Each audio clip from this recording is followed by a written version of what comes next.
Hi friends, ఈరోజు మనం చూడబోయే వీడియోలో మన హిందూ గ్రంథాల ప్రకారం భార్యాభర్తలు ఏ సమయంలో శారీరకంగా కలుసుకోవాలి అనే విషయాల గురించి, అలాగే భార్యాభర్తలు శారీరకంగా ఏ సమయంలో కలుసుకోకూడదు అనే విషయాల గురించి తెలుసుకుందాం. బ్రహ్మదేవుడు ఈ సృష్టి నిర్మాణాన్ని మొదలుపెట్టినప్పుడు తన యోగమాయతో అనేక జీవరాశులని పుట్టించాడు. ఆ తర్వాత బ్రహ్మదేవుడు సృష్టి యొక్క వికాసం కొరకు స్త్రీని పుట్టించాడు.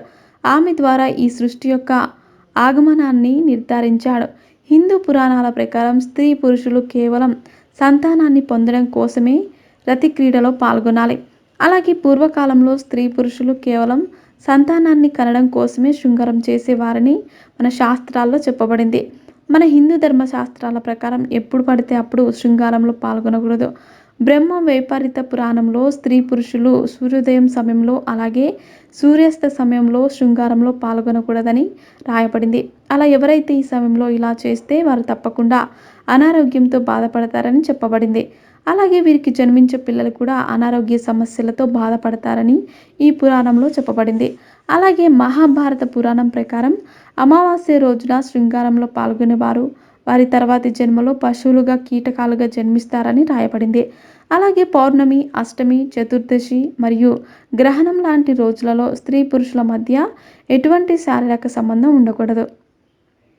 శ్రీరామనవమి, శివరాత్రి, దశమి, సంక్రాంతి మరియు మీ పుట్టినరోజున అలాగే తమ బంధువులు చనిపోయిన రోజున స్త్రీ పురుషులు శృంగారంలో పాల్గొనకూడదు.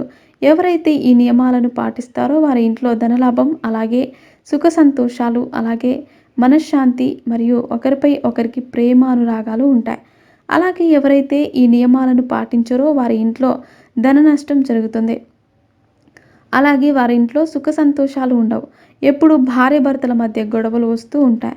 అలాగే మన పురాణాల ప్రకారం స్త్రీ పురుషుల కలయిక రాత్రి 12 గంటలకు ముందు జరగాలి. ఈ సమయంలో స్త్రీ పురుషులు శృంగారంలో పాల్గొనడం వల్ల వారికి పుట్టబోయే పిల్లలు ఎంతో తెలివైన వారిగా అలాగే ధార్మిక ఆలోచనలతో జన్మిస్తారు. అలాగే వీరిపైన శివుడి యొక్క అనుగ్రహం ఉంటుంది. అందువల్ల వీరు దీర్ఘాయుష్యును కలిగి ఉంటారు.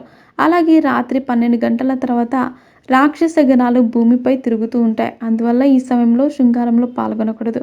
ఎవరైతే ఈ సమయంలో శృంగారంలో పాల్గొంటారో వారికి పుట్టబోయే బిడ్డలు రాక్షస గుణాలతో జన్మిస్తారు. సో ఫ్రెండ్స్, చూశారుగా స్త్రీ పురుషులు ఏ సమయంలో శృంగారంలో పాల్గొనాలి అనే విషయాల గురించి తెలుసుకున్నారు. ఇలాంటి మరిన్ని విషయాలను మీరు తెలుసుకోవాలనుకుంటే వెంటనే మా ఛానల్ని సబ్స్క్రైబ్ చేసుకోండి.